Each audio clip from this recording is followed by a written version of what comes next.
Hello everyone, if you're new to my channel, consider liking and subscribing. It will make me feel wonderful if you do that. Thanks. By the way, I also have another Naruto and Luffy fanfiction channel. If you are interested, link is in the description. One Piece, Mini Hearts by cecebeec. Harem story with a twist. Luffy is the new transfer student at the previously all-girls Whole Cake Academy. There he makes friends with the sweet class president, the charming school's treasurer, the level-headed librarian, the head of the campus beautification committee, and many more female characters. Can Luffy survive a whole year with all these beautiful girls? Adios. One more week. Just one more week before I come back to school. Charlotte Linlin gripped to herself as she stared out the rainy window.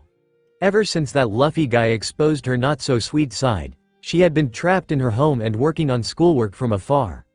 Often Khalifa would drop by and hand over some homework for her and give her the rundown on what was happening in school. When she heard that Black Maria and Ulti beat up Luffy, she was tickled pink. Finally, someone brought him down a peg. Maybe this incident was the catalyst that would make him leave. However, she was informed that Boa Hancock of the Beautification Committee had taken him to the nurse's office.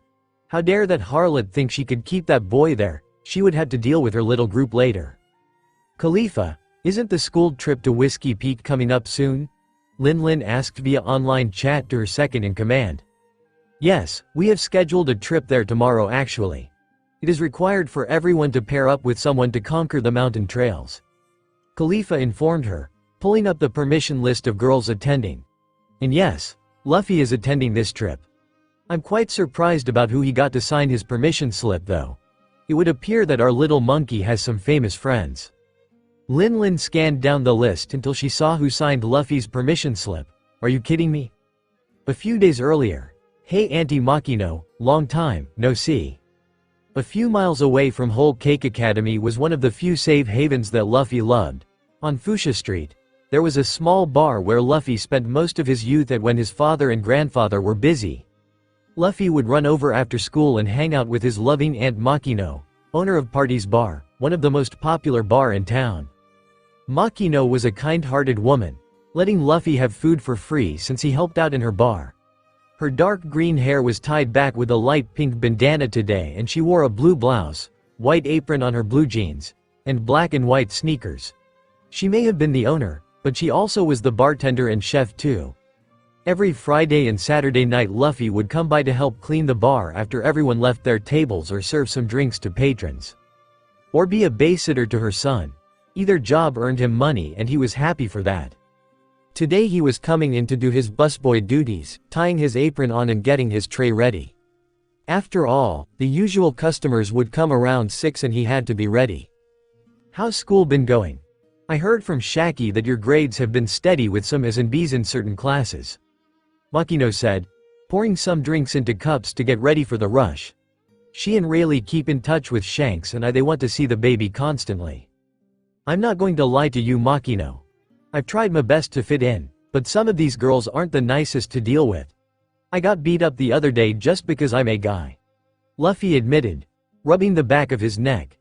If Yamato Onisan hadn't promised to watch over me, I probably would have given in to their bully and fought back. Makino smiled softly, patting him on the back. Luffy, no matter how much they prod you or push you, never fight back. Words will hurt, I'm not going to lie. But you choose whether to let them control your life. However, if they throw the first punch, you have permission to fight back. Luffy grinned back, hugging her from over the bar. Thank you Aunt Makino.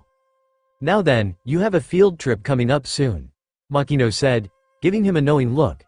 Knowing how busy your father and grandfather are, do you want me or Shanks to sign that slip? Luffy chuckled, wiping the glasses left on the counter. Doesn't really matter which one really. I'm not picky about who signs my permission slips. Unless I was in elementary school. He thought about the time that Ace had signed his slip, claiming to be his legal guardian. Since you signed the last one, Shanks can do this one. This boy. Linlin grit her teeth in anger. How does he know about Shanks Akagami, one of the business mongers from New World Industries? You know how long it took my family to finally get recognized by that company? Ages and a lot of hard work. Regardless, this field trip may be a prime opportunity to get rid of the boy. Khalifa said, getting Linlin back on track. Whiskey Peak has many trails and roads to get lost in. If we can manage to lead Luffy down some unsuspecting path, he could get lost or even. Linlin grinned, crossing her legs in an undignified manner. I like the way you think, Khalifa. Oh wait. He has to be paired with someone for this trip. All people have to have someone to do the walk with in order to pass. Tapping her pink nails on the desk, she ran through all the girls at their school. Since he's such a gentleman, he claims to be, he has to have a line of ladies already at his beck and call. Khalifa nodded. A secret club was formed in order to prevent your schemes to get rid of him just this week. Part of this club seems to be Carrot Mink, Kami Umiko, that weird pink-haired girl who eats, and Nami Mikan. That traitorous slut. How dare she think she can defy me? The fact she lost a pawn wasn't the reason she was angry, but the fact she lost the most promising member of the student council to that boy. Vivi could be easily replaced, Khalifa was her loyal second, but Nami was always a wild card. To her, losing Nami was like losing a big pillar in her future plans. Well, this could work to your advantage then. Team Nami up with Luffy and get rid of the two of them. The rest of the club will then fall apart without the object of their affection. Sometimes Linlin forgot how devious Khalifa could be. What an interesting idea. Make sure that this happens, I don't care what you have to do. If Luffy isn't gone by this trip, then when I get back, I'll deal with him myself, personally. Nami sat down at the kitchen table, surrounded by piles of paper and textbooks. Her pencil laid idly by her hand, nearly rolling off the table. A single glass of tangerine juice stood by her phone, which was on silent mode during study time. However, Nami wasn't studying for a test or doing her homework. Instead, she was gazing at the flyer for the school's annual hiking trip to Whiskey Peak. What's got you staring so intently? Nijiko asked her little sister, leaning over her shoulder and startling her. The school's hiking trip, huh? Nijiko. Nami held a hand over her heart to stop it from beating. You scared me. Sorry sis, didn't mean to snap you out of your stupor. Nijiko picked up the flyer and studied it. You signed up for this extra credit trip, right? Yeah, I just did it this morning. Nami looked away shyly, pressing her fingers together. Is Luffy going to be there? Nijiko teased, poking her cheek. Did you ask him to be your partner? Nami snatched the flyer from her hands and looked away with a red face. Truth be told, she had wanted to ask Luffy to be her partner ever since she saw his name on the sign-up sheet. However, when she went to go ask him, a wave of nervousness washed over her and prevented her from speaking. It kept happening every time she tried to talk to him, at lunch, in math, and even when she tried to catch up to him after school. It was driving her nuts, and yet this was all her fault. As if I want to ask him to hike with me, he probably agreed to go with some other girl, Nami said, clearing the table of her clutter. Probably doesn't even remember me from all those years ago too. Doesn't hurt to ask him. He seems like the type that needs a headstrong woman like you to keep him in line. Bopping her on the head with a notebook, she gave Nami a warm smile. I think you two would make a cute couple. Now Nami was really blushing hard. Her sister knew exactly what spots to hit. Tomorrow, before leaving school grounds, she would ask him to be her partner. It would be just the two of them walking around the woods and becoming one with nature. Just the two of them, alawing to disturb them, when the cherry blossoms fall to the ground. And the scent of perfume fills the air. The air sparkles with a new life and light. As the gates of Whole Cake Academy open for the day. Wow, we have a big turnout this year with all the applicants from Whole Cake. I've never seen so many girls sign up before. It's quite the large gathering. I hope we've opened enough trails for them to go down. Oh, I think there's a typo on this page.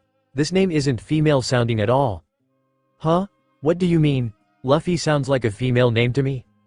Wait a minute. Monkey D. Luffy? Why does that name sound so familiar to me? In the middle of the woods, two women were setting up for the field trippers that were coming for their annual hike. Both were actually graduates of Whole Cake Academy, having graduated years ago. Now they ran the same camp that they used to venture to, doing their best to preserve its authenticity and grandeur. The smaller female had fluffy, curly white hair, dark brown eyes, and little dimples on her cheek. Her pale skin was getting slightly tanned from being out for so long. She wore a white tank top, khaki shorts, and red sneakers. In her hair was a cute horned headband. Currently, she was setting up for the lunch picnic the students would have later. The taller female was putting out various pens and pencils for them to write in their field journals. She let her hair out, the wild red hair resembling a lion's mane. Unlike her partner, her skin was caramel gold and eyes were hazel. She had on a yellow tank top, a dark orange sweater jacket around her waist, orange shorts, and the same red sneakers like her friend. A sunflower tattoo was on her left shoulder. "Well, they'll be here soon," the tall one said, smiling wistfully. "Makes me excited to see what's to come. Thanks for all the snacks for the road, Bonnie. You didn't have to buy me this many." It was the morning for the extra credit hike up the Whiskey Peak, and the people who were going were heading on the bus. Luffy, along with an array of different females, were going to spend the day exploring the great outdoors and taking notes on what they saw. He decided to pack lightly, only including a water bottle, his lunch, and a compass in case he got lost. Bonnie and Carrot were waiting for him by the gate, Bonnie handing him a bag of treats from Miken's cafe. Bonnie turned to the side, blushing slightly. "I just thought you would get hungry.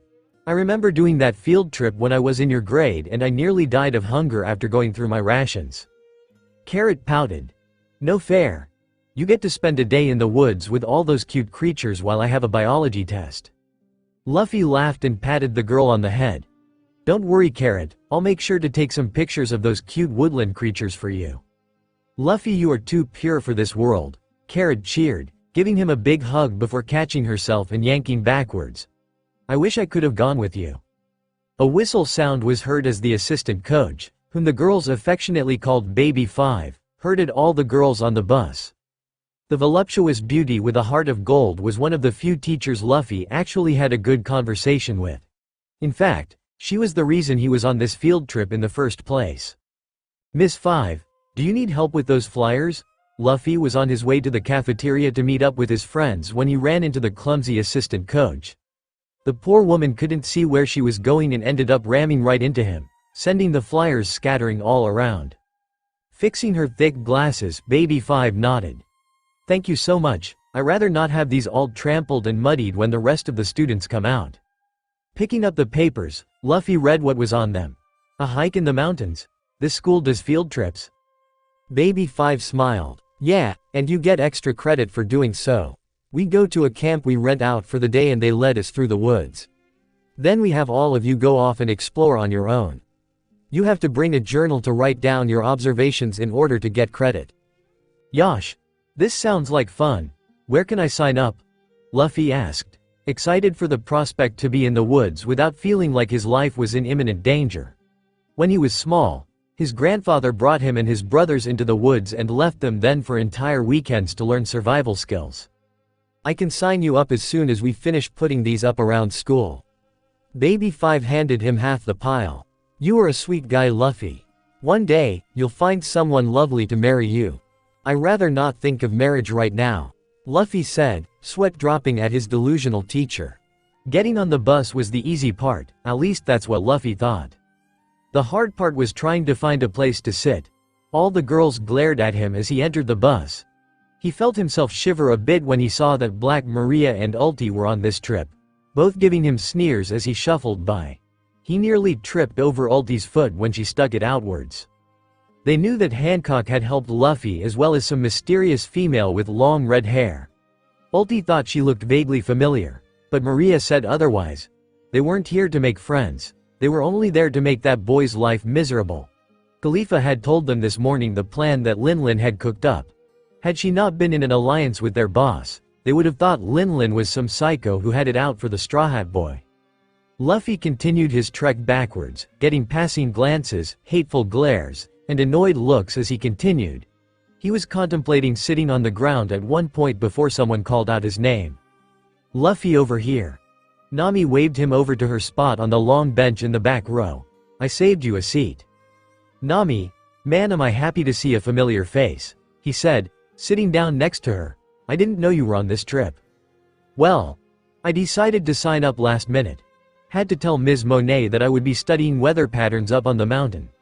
Nami admitted sheepishly, rubbing the back of her neck. "What made you sign up?" Ms. 5 suggested it would be a great extra credit assignment. Plus, I kinda helped her out with putting up the flyers. Carrot also wanted me to take some pictures of wildlife, so maybe I'll do my journal entry on that. Luffy leaned on the chair, letting Nami see his rippling muscles. I guess that we can help each other out. Luffy took a moment to realize that Nami wasn't wearing the school uniform. Sure, the field trip said to wear comfortable clothes, but the clothes she was wearing looked quite cute on her. Her orange hair was up in 2 ponytails tied with yellow ribbon. She wore a pair of blue shorts along with a plaid red shirt. A small black backpack was sitting by her brown hiking boots. Your hiking outfit looks cute, Luffy said aloud, smacking a hand over his mouth. Did he really just say that out loud? Nami's whole face turned red. You really think so? These old clothes are just something my mother wanted me to wear since we're heading up high in the mountains. She has good taste, in clothes I mean. Luffy waved his hands. I don't mean that you don't have good taste or anything. Gosh, why was he acting so flustered? This is Nami, one of his newest friends and his math buddy. She should be easy to talk to since they often chatted in class when Miss Belmere wasn't looking. They also pulled many pranks that involved all sorts of neat tricks she had taught him. So why was talking to her so hard? Nami fiddled with her ponytails, shyly sneaking glances at Luffy as he started to nod off. Her heart stopped as he leaned on her shoulder with a smile on his face. If she wasn't smitten then, Nami was sure she had died and gone to heaven. Gently, she placed her own head on his and closed her eyes. His body smelled like the ocean mixed with slight traces of meat. She would treasure this quiet moment with her crush, ignoring all the various expressions on each girl's face. Little E competition was just around the corner. OMG, are you seeing what I'm seeing, Alvida? Nami Mikan is sleeping with that cute Straw Hat boy. I can see Porch, no need to drag my head behind the seat to see. Sitting not so far away from the duo were 2 girls that were second years. One was a slender young woman with dark blue hair, blue eyes, and a long pointed nose. She wore a cute pink tank top with matching shorts and sneakers and a sun hat on her head. A magenta mask covered her eyes, giving her a hidden allure. A pink fox backpack rested on her back. Next to her was a slim, well-endowed young lady with dark green eyes and long wavy black hair. Her outfit consisted of a purple jacket that covered her white bikini top, long dark purple carpi-length pants, and big black boots. A white cowgirl hat adorned her head, pink flowers decorating the rim. A big pearl necklace sat on her neck. These 2 were Alvida and Porch, 2 girls who were part of the school newspaper's gossip column. If there was a juicy story going around, they were the first ones to know. If a girl did something embarrassing or broke up with some guy, they would publish it in a heartbeat. Seeing as they considered themselves to be the cutest and hottest girls in school, most read their column with a grain of salt. Not only was most of their work mean-spirited, but tended to be mostly biased to their opinions. It was no wonder Lin Lin relied on the 2 to spread falsities and gossip to stir up chaos in the school. What do you think? Tangerine Girl and Straw Hat Boy back there look nice and cozy. Porch chuckled, wanting so badly to take a picture of the 2. I thought you were going to snatch him away from Hancock. Did you miss your chance? As if, Alvida slammed her fist on the brunette's head. I was just biding my time is all. Men are much more handsome when they have a target in mind. I plan on introducing myself to him when the time is right. Flipping her hair, she smirked brightly. Hancock may consider herself to be the most beautiful woman in the school, but once I had Straw Hat by my side, she'll be distraught. You heard she saved his life the other day. Porch gasped. I think I heard rumors that Luffy got beat up by those strange new exchange students. Pointing to the front of the bus, she gave a fearful stare. Those 2 are creepy. Unnaturally tall, too beautiful for words, and one of them wears a face mask. What's she trying to hide? Alvida gave her a blank stare. Porch, you literally wear a mask over your eyes. Don't throw rocks at that glass house. Turning back to stare at Luffy, Alvida sighed dreamily. Oh, I admire men like him. If it wasn't for Lin Lin trying to ruin his image, I would have snatched him up sooner. But I thought you said, smack, once again. Alvida hit Porch with a fist to the head, silencing the poor girl. No matter what happened on this trip, she would get his attention away from the tangerine female. When the cherry blossoms fall to the ground, and the scent of perfume fills the air sparkles with a new life and light. as the gates of Whole Cake Academy opened for the day. Welcome to Whiskey Peak. The bus had come to a full stop in front of a large mountain range. The trees were large and full of life, with the green leaves twinkling in the sunlight. There was a small river leading to somewhere near the top. Rocky paths with arrows to show the way littered the terrain. At the end of the mountain, the two counselors waited for the girls and their one boy for a day in nature. Baby 5 blew her whistle, waking up anyone who was asleep on the bus. Listen up everyone, today isn't a day where you can do whatever you want up here. Your teachers have given you specific assignments to complete while you enjoy a free day outside. Remember, if you need any help, you can come and ask me. She gave them a smile. I'll be happy to lend you my services. The girls filed out of the bus one at a time. Nami gathered her things up while Luffy held her back open. Giving him a grin, she latched her backpack on and stood up. Hey Luffy, how about we team up? I think we could cover a lot more ground together, Nami asked, fiddling with her straps. I understand if you have someone who you're. Sure Nami, I don't mind teaming up with you. I knew it. Wait what? Her eyes widened as Luffy walked past her to get off the bus. You actually want to team up with me? Why not?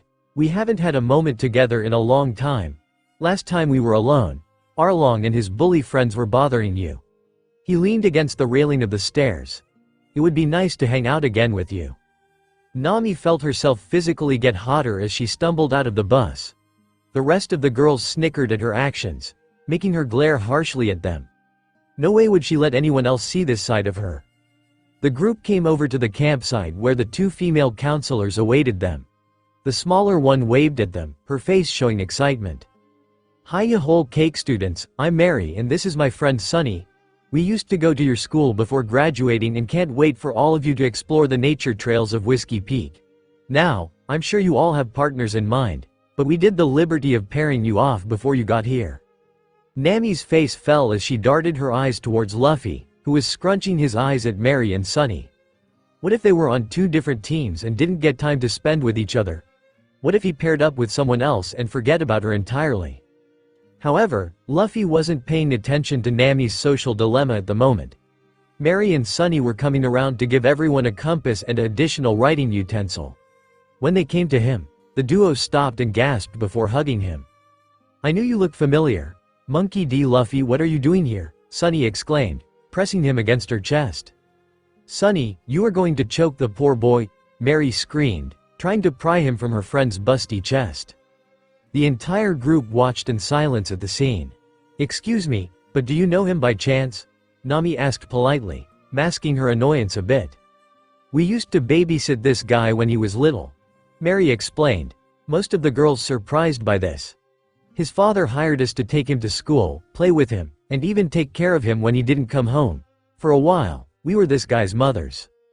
Mary, Sunny snapped at her, pointing down to the young boy in her bosom. He got bigger and more handsome. Too bad he's too young to properly treat him with new love. Nami watched this display with jealous evident in her eyes. So these two were his nannies for a short period of time. How is it that Luffy was always surrounded by equally beautiful women? How is it that this boy knows all these women?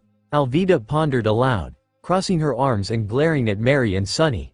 Seems that I have some more competition to deal with. Porch took pictures of the heartwarming display. I find it kinda sweet. Look at how they hug him. Once again, her poor head was bashed in by Alvida. Why do we get pulled into all these schemes by Linlin if we can barely get rid of the guy due to his connections? Ulti whispered angrily into Maria's ear. We can chalk this one as a failure for this one. Linlin will understand and she can't exactly use this one against us. Maria twirled a cigarette in her fingers.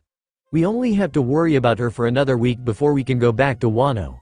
We can always kill him another time. Careful Nami, we're almost to the top.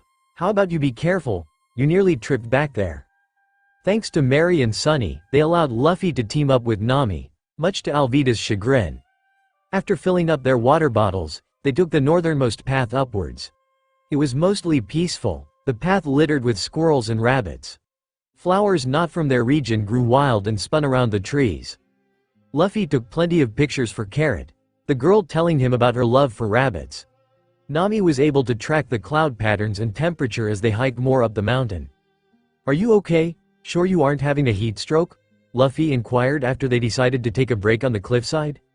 Certainly not, I've been drinking plenty of water, Nami assured him, taking another swig of her water bottle. Sure, she wasn't getting hot, but she was feeling a bit fatigued. Luffy saw this and decided to help her out. Reaching into his bag, he pulled out a bag of beef jerky and handed her a piece. You can't just have water, you also need to have salt in your system. This jerky should help with that. Nami took the piece, taking a small bite of the salty snack. You sure know a lot about hiking in the mountains. I never would have thought you'd be so nature savvy. Luffy stared at the sky as a cool breeze flew over him. My mother used to take me out in the forest and we would have many adventures. She would lie to grandfather that she was training me when we would have picnics in the woods. Sometimes my brothers would come along with us and we would make a whole day out of it. His eyes closed with nostalgia. I miss her so much. Nami held her hands together as she stared at the forlorn look on Luffy's face. His life was a mystery in itself. Learning more about it whenever they talked. His mother sounded like a kind lady with a love for her son. Hearing about her made her think of her mother and sister and how she was happy to have them in her life. At least she still had her mother though. Well, let's keep going. When we get to the top, let's break for lunch. She got up and finished the rest of her jerky piece.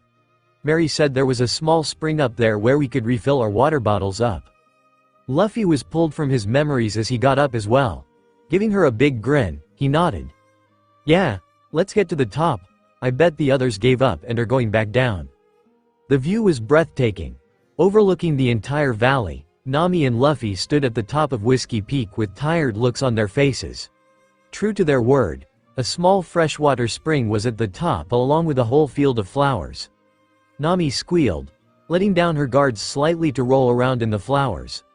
Laughing, she realized she had some petals in her hair and shook her head to get the petals off.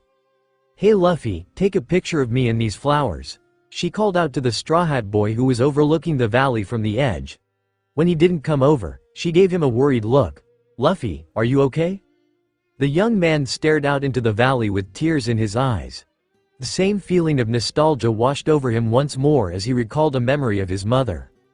Okasan, watch me, I'm watching Luffy, be careful up there. The woman sat underneath a large tree in the middle of the forest where she and her son would go to get away from their crazy lives. This was her sanctuary, a place where she hung out before meeting Dragon. Now she could share this place. Home was climbing up that tree she laid upon. Luffy grinned, hanging like the monkey he was from one of the branches. His mother was reading while he fooled around in the tree. He was determined to get to the top and show her the view. While he knew his mother would never climb trees, she was afraid of heights. It was comforting to know that she was at least there to play with him. Plus, she brought a plethora of meat-based sandwiches for him to eat. Truly, she, Aunt Rouge, and Aunt Makino were great women that were in his life. Okasan, I'm coming back down, he shouted, shimmying down the tree and landing on his bottom. Ouch. The woman sighed and took him onto her lap, wrapping her arms around him. I told you not to climb down so fast. Now your bottom is going to be sore again. Luffy sniffled, but kept a straight face. I'm okay, I'm a big boy and big boys don't cry. His mother ruffled his hair and kissed his cheek. You know, it's okay for you to cry. I think it makes you feel approachable to women when you show a bit of emotion. Ew. Why would I want to talk to girls? Luffy made a small face of disgust. They're gross. You say that now, but wait till you get a little bit older. Reaching over, she took a roast beef sandwich out and handed it to him. Here, I made enough for your big tummy and for mine. Luffy grabbed the sandwich from her hands and stuffed it into his mouth. Dank off. Luffy, are you okay? I'm sorry for making you cry. Luffy snapped out of his memory when he noticed Nami standing at his side. She handed him a handkerchief for him to wipe his now wet eyes with. Gently taking the cloth, he wiped his eyes off and sniffled a bit at the now resurfacing memories of his mother. Sitting down on the ground, he allowed Nami to place a hand on his cheek in a comforting manner. I'm sorry Nami, I didn't mean for you to worry about me. I must look pathetic crying in front of you like this. Luffy admitted, trying to hold his tears inwards. No, I mean, I don't think you look pathetic for crying. Nami admitted, waving her hands in front of her face. I was just worried that you were upset about something I did. Why would I be upset about something you did? Luffy faced her, making Nami feel giddy. "You're kind, brave, and call me out when I mess up.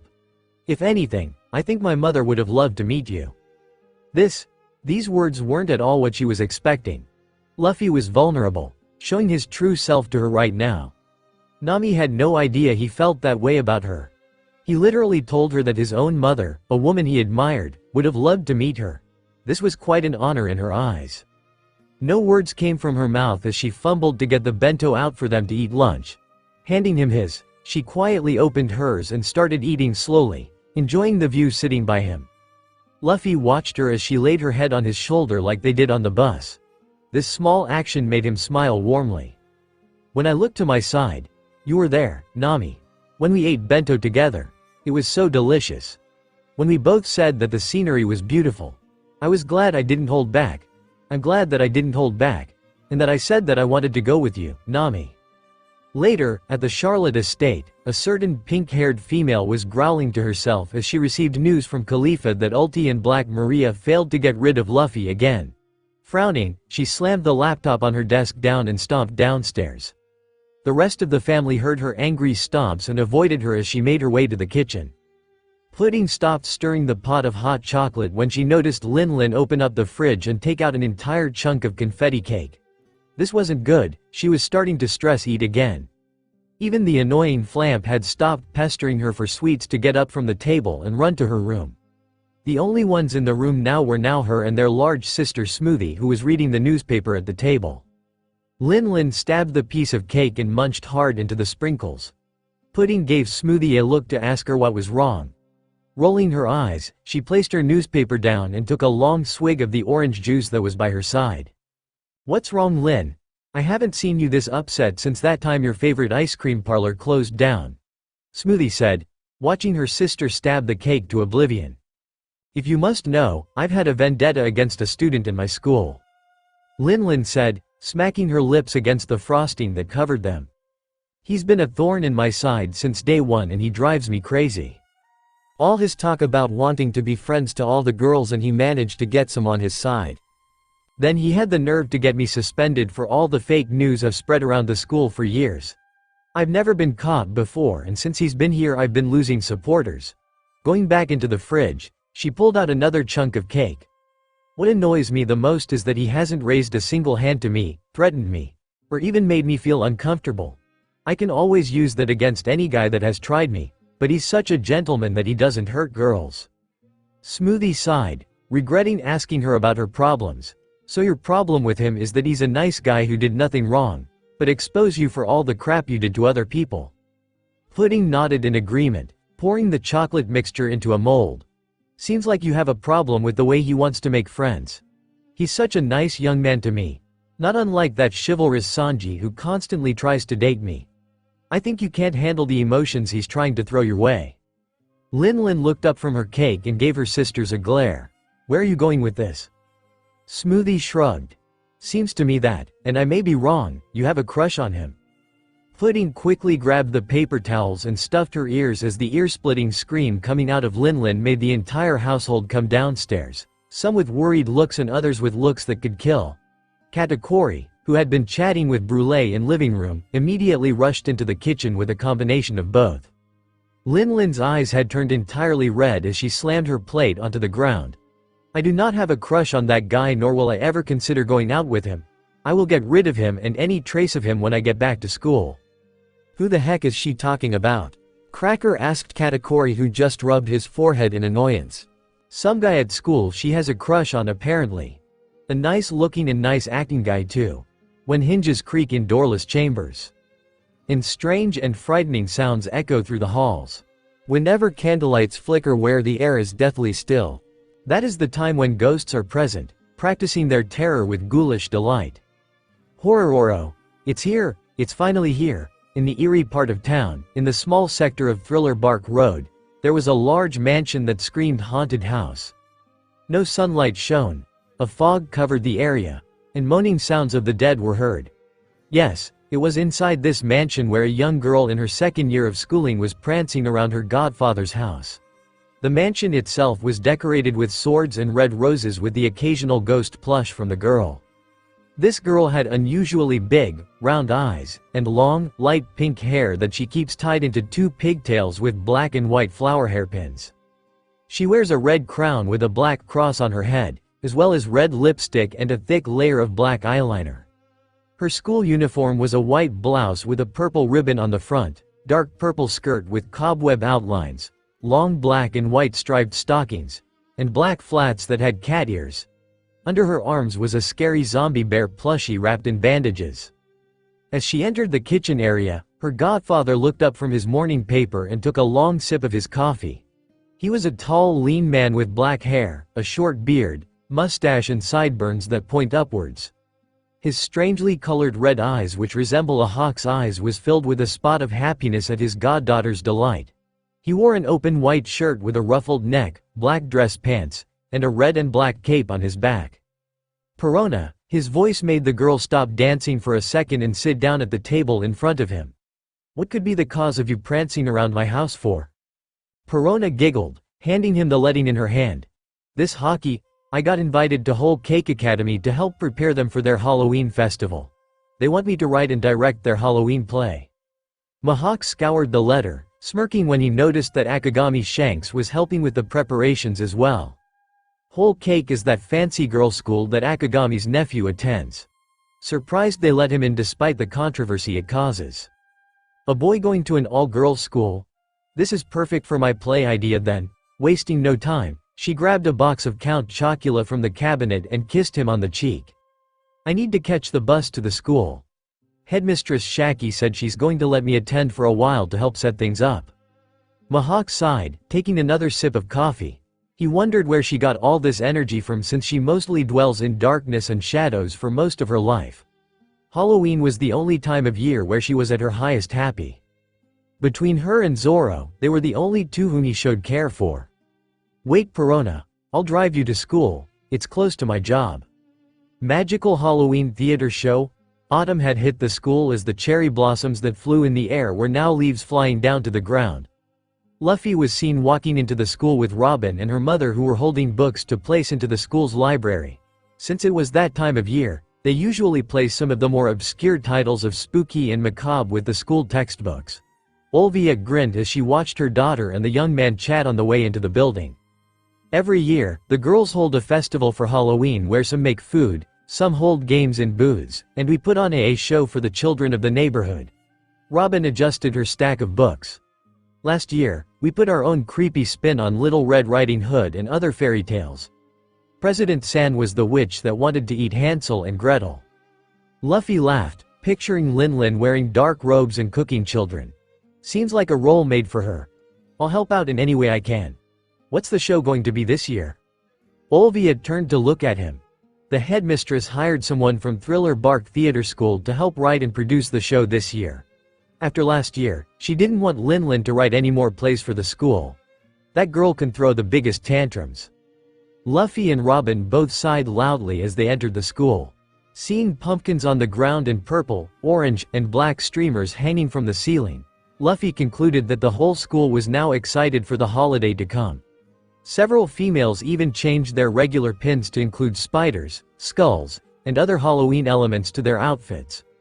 Olvia waved goodbye to her daughter and Luffy, telling them to drop by the library for a special treat later. Luffy offered to help Robin drop off the rest of the books too. Trick or treat. Hand over your candy and be afraid. Carrot popped out of nowhere, startling Robin into dropping her books. The girl's bunny-eared headband now had a pumpkin beret on its ear. Oops, sorry Miss Robin. I didn't mean for you to drop those books. Robin waved her off and Luffy helped her pick up her books. It's okay, Carrot, just be careful next time. Noticing her new accessory, she smiled. How cute. Y'all think so? I had Kami make it for me while I helped the fashion club the other day. They are excited for the Halloween theater play this year. Whomever is coming to write the play is going to have fun making costumes. I just hope I'll get a role in the play, Luffy said, making Carrot giggle. Who knows what kind of play we'll put on? I can be a prince or the big bad wolf. Or maybe you can be a troll or Oni, Carrot chimed in, making the two laugh at her cuteness. Hey, Luffy could play a myriad of roles here. Unbeknownst to the trio, Linlin was listening in on their conversation from the chemistry lab as they passed by. Khalifa was about to add more to their project before sighing and pinching the bridge of her nose. "What has caught your attention this time?" the bespectacled girl asked, trying to finish up her notes before the professor came over. "That Straw Hat Boy thinks he can take the lead role in the school Halloween play. I always play the lead role and he's not going to take that away from me." Linlin bit down on her notebook, liking the lingering taste of chocolate that came off from it. "I don't know who's making the play this year, but I'm going to make sure they put me on the leading role. I heard she's attending courses here while she stays. According to Alvida, she's from the Thriller Bark sector of town, the place where no sun shines and all that junk." "I'm familiar with Thriller Bark. Stupid Gecko Moria and his band of misfits help out with the haunted house every year at the school festival." Groaning, she took out a piece of taffy from her pencil case. "No matter, I'll hunt down that playwright and force her to make me the lead role or else." Perona looked around the school, her excitement growing as she tried to find her way to the headmistress' office. Never had she seen so many females in one area before, and it was quite overwhelming. The theater school she attended didn't have many females attending unless you count Sindri, who was always willing to help her perform, and Lola, who was a kind stagehand that taught her the ins and outs of the stage. Most of the time she was alone in her room surrounded by all her stuffed animals or fixing up Zoro, who she saw as her older brother figure. Clutching her bear and playwright in her arms, she nervously scampered through the halls before bumping right into a tall female and falling over. "My play," Perona exclaimed, desperately trying to grab all the pages as they fell. The tall girl helped her out, picking some off the floor before handing them to her. "Oh, thank you. If these were to have gotten mixed up or lost, then the Halloween play would be ruined." Reiju raised an eyebrow at her words, but nodded nonetheless. She noticed how different her uniform was with all its extra additions. "I don't recognize you, are you new?" Perona rubbed the back of her neck. "I'm Perona. I chose to help put on the play this year. I got lost in all these hallways to find the office of your headmistress." Staring intently at Reiju, she winked. "You would make an excellent ghost bride." Reiju rolled her eyes as she went along with her playful banter. "I'm Reiju Vinsmoke, third year here at Whole Cake. I can take you to the headmistress office. In fact, I was on my way there to discuss the Halloween festival with her." "Horror. This is great luck for me. I can show her my play while you get your work done." Perona took her by the hand and started dragging her down the hall. "Let's go." You are aware that you have no idea where you're going." When hinges creak in doorless chambers, and strange and frightening sounds echo through the halls. Whenever candlelights flicker where the air is deathly still. That is the time when ghosts are present, practicing their terror with ghoulish delight. Once upon a time, in a faraway land, there lived the Prince of Darkness. He was a kind prince, but one with a cold heart. Some feared him and others believed he had no heart to begin with. He ruled over the land with an iron fist, alongside his female advisors. None could match him in power or might. One night, he decided to hold a grand ball in honor of conquering a large section of land. It was there where he met a beautiful ghostly woman who had charmed him. Since she was of the undead, she was a perfect candidate to be his bride. Not only was she charming, but she was clever and wise. The prince found himself enamored by her. However, a jealous suitor watched them get closer with each other.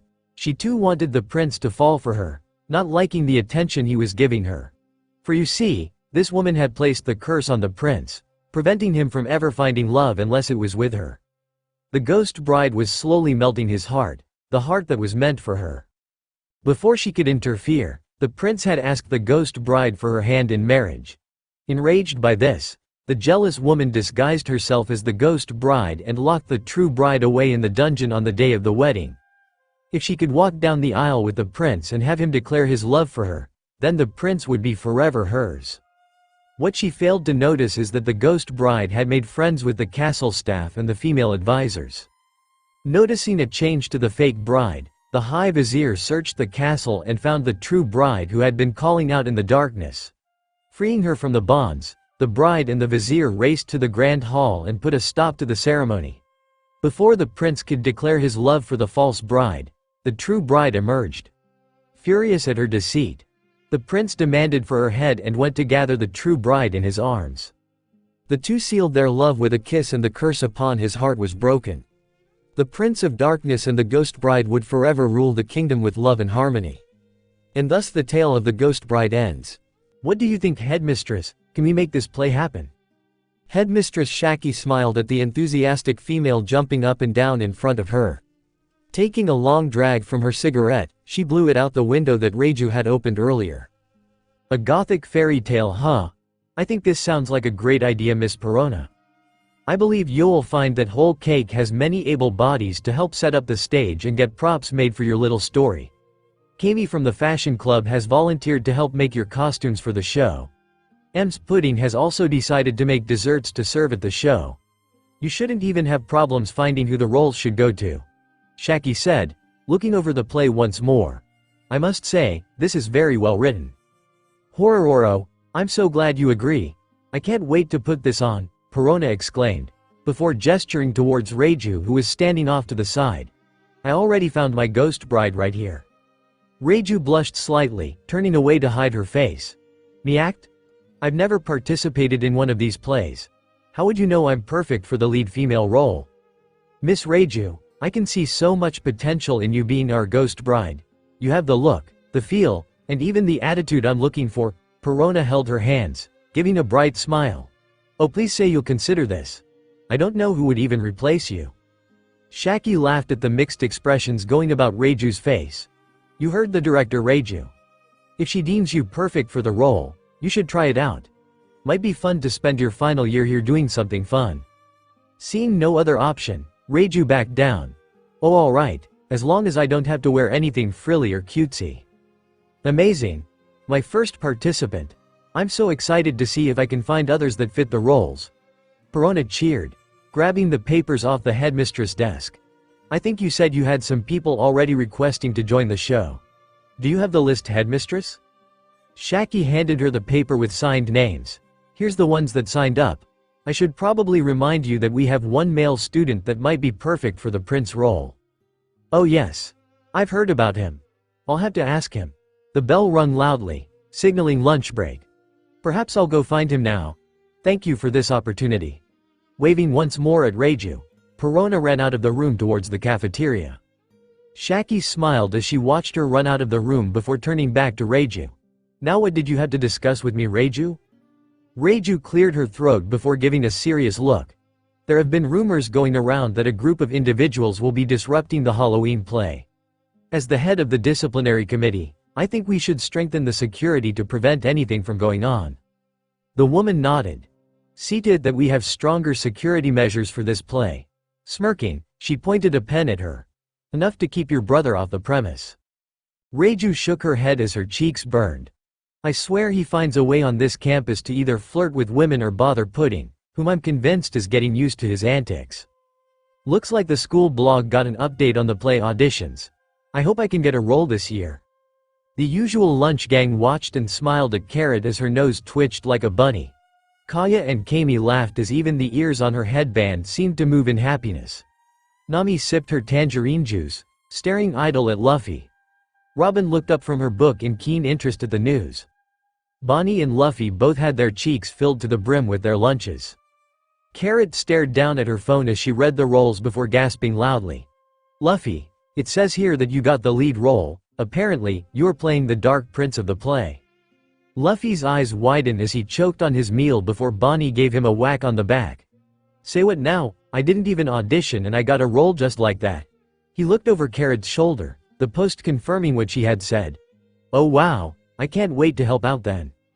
Whoever this director is has a great taste in good quality people, Kami said, patting him on the back.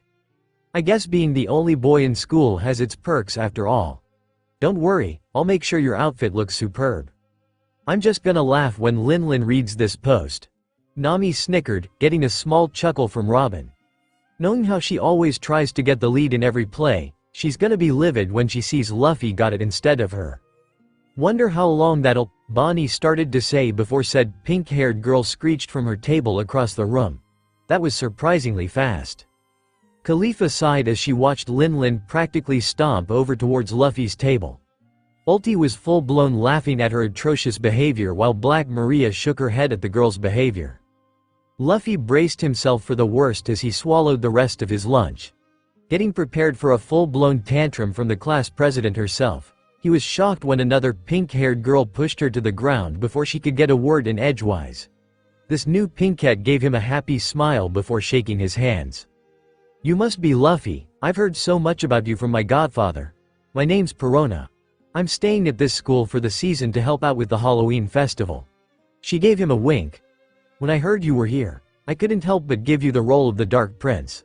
I think you'll be perfect for this." Luffy snapped out of his stupor before nodding.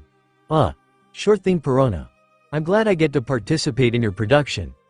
Giving her a genuine smile, he stood up from the table. "I hope I can live up to." "Miss Perona, can I be in your play? Pretty please?" Carrot asked the girl, leaning herself on Luffy's shoulder. "I want to be part of the show." Perona gave her a look over before posing dramatically. "I do believe I can assign the role of one of the Dark Prince's servants to you." Carrot's eyes sparkled as she squealed loudly and hugged Luffy. Overhearing the conversation, Boa Hancock stood up from the Amazon table to briskly made her way over towards her beloved and the director. Casting a glare at Carrot's snuggling, she pointed at the now surprised Perona.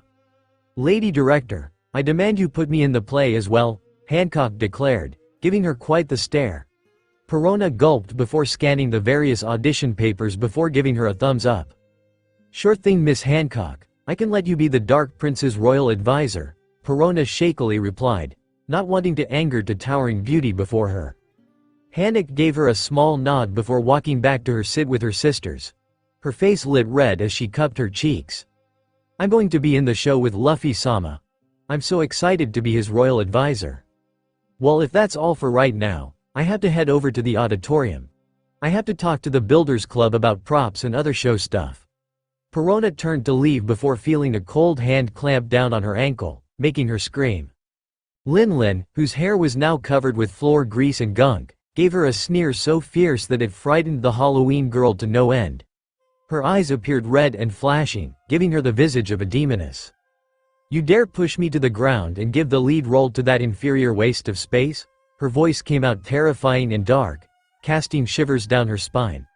"I demand you give me the lead role or else I'll make your entire existence suffer." "Calm yourself, Lin. You are making a mockery of yourself." Black Maria and Ulti were now standing above the fallen girl, the latter picking her up from the ground. "You have to let others take lead once in a while. The world doesn't revolve around you constantly." Ulti slung the pinkette over her shoulder and laughed. "You got to admit it was pretty intimidating and hilarious though." Perona took one look at Ulti with her mask and horns and gave her a huge smile. "I think I found my lead antagonist." Ulti's face turned blank as she slowly turned to the small girl. "You what?" Alvida smirked at her tablet as she finished posting the latest gossip on the school's blog. It was such a crisp autumn afternoon, so she decided to do her usual blogging outside on one of the various school benches. With the change of seasons, even she started to button up her blouse and wear her purple jacket more.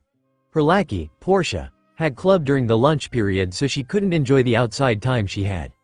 No matter, she would work her even harder when she came out.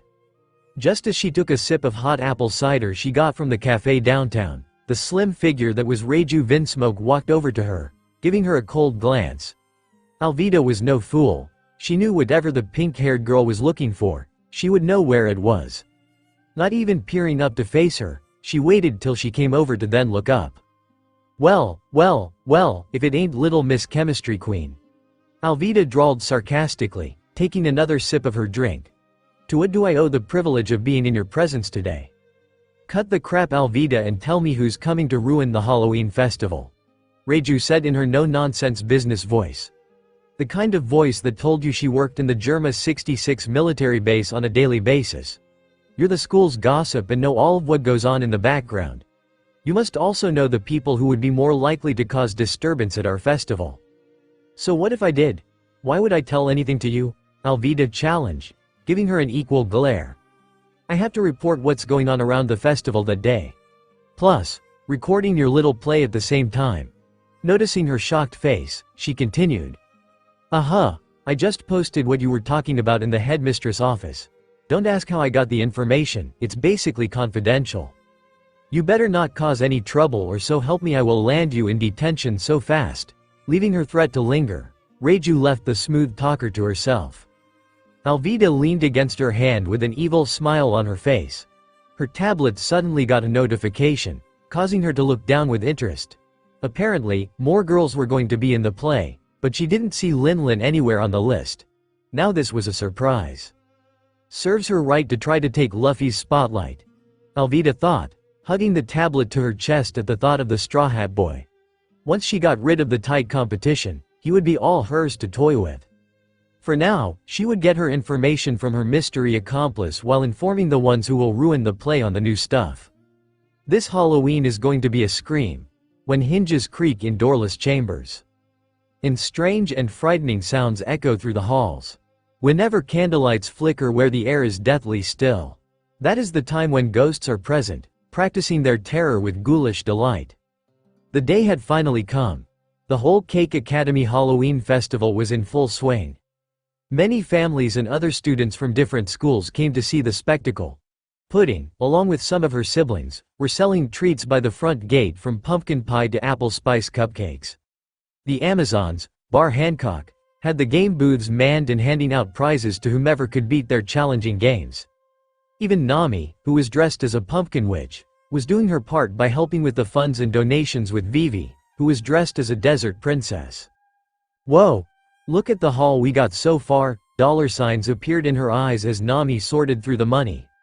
"With this much money, we can finally pay for the repairs on the second-floor bathrooms." "Yeah, instead of letting Miss Kokura fix them every time the sink wants to spit out," Vivi agreed, taking the money out of the greedy girl's hands. "I'm not letting you out of my sight tonight." Nami was about to protest when Robin came up to the girls, a group of children following behind her. Tonight, Robin was wearing a long black dress with a cobweb pattern, a flowing cape, and had fangs in her mouth. "Hey Robin, nice spider lady costume." Nami complimented her senior. "Where are you and those kids going?" "Heading inside to the library for some spooky tales of horror and gore," Robin said with a smile on her face, unnerving the duo. "Of course I had their parents joining if they wanted to." "Yeah, Miss Robin is going to tell us scary stories," a young boy chimed out, holding the tall girl's dress. This was Chopper, the school nurse's son and one of the cutest boys in town. His curly brown hair had antlers in them as the rest of his body was covered in fur. He was a reindeer this year. "I hope I don't get too scared. My big brother said I could get nightmares." A small girl puffed out her cheeks. "I'll show him that I can be a brave warrior." This young lady was Otama, one of Ace's adopted sisters and his youngest one. Her purple hair had cat ears in them while she wore a cute kitty costume. In her arms was a cat plushie and her bag of candy. Robin patted their heads gently. "I wouldn't tell you anything that would harm you. Just some old classic, and we get to have some candy too." The group cheered at that while Nami and Vivi giggled at their antics. "I guess we'll see you at the play later," Vivi said, waving at the children. "Have fun, kids." "Bye." The children waved as Robin led them inside the school. Nami shook her head, smiling gently as a cold breeze nipped the air. "Wonder how Luffy's doing. He must be getting ready for his debut." "Pudding-chan, you look so gorgeous in the moonlight," Linlin growled before slamming a whole empty pie tin in the face of the love-struck blonde. If there's one guy that tipped the limit on how much she despised men, Sanji Vinsmoke crossed the line constantly. So much that they had to make new security rules to ensure that he wouldn't break in. He wouldn't have bothered her so much if he didn't have the biggest crush on her older sister. Helping run her stand since she couldn't do the play, Linlin was joined by Smoothie, Galette, and Compote, who had nothing to do that night but lay around the house, eat sweets, and watch movies with the rest of the family. The only one who actually wanted to come to the festival was Flamp, who nagged her siblings so she could get treats. Not wanting to deal with her annoying pranks and voice, they let her come and she went off with the rest of the kids. "He never gives up, does he?" Compote asked, taking a bite from her fruity tart. "Quite admirable, don't you think?" "I find it annoying. He does this on a daily basis." Linlin snarled, glaring at the fallen form of Sanji. "His sister attends here and she needs to drug him to get him out." "Doesn't look like Pudding minds the attention though." Smoothie snickered, eyeing the way Pudding blushed at Sanji's words. Galette rolled her eyes. Oh please, as if he thinks he's good enough for our sister. He can try, but he will fail. She took one of the cherry cupcakes and took a bite. Say sis, what about you? Are you gonna stay and see your boyfriend perform on stage?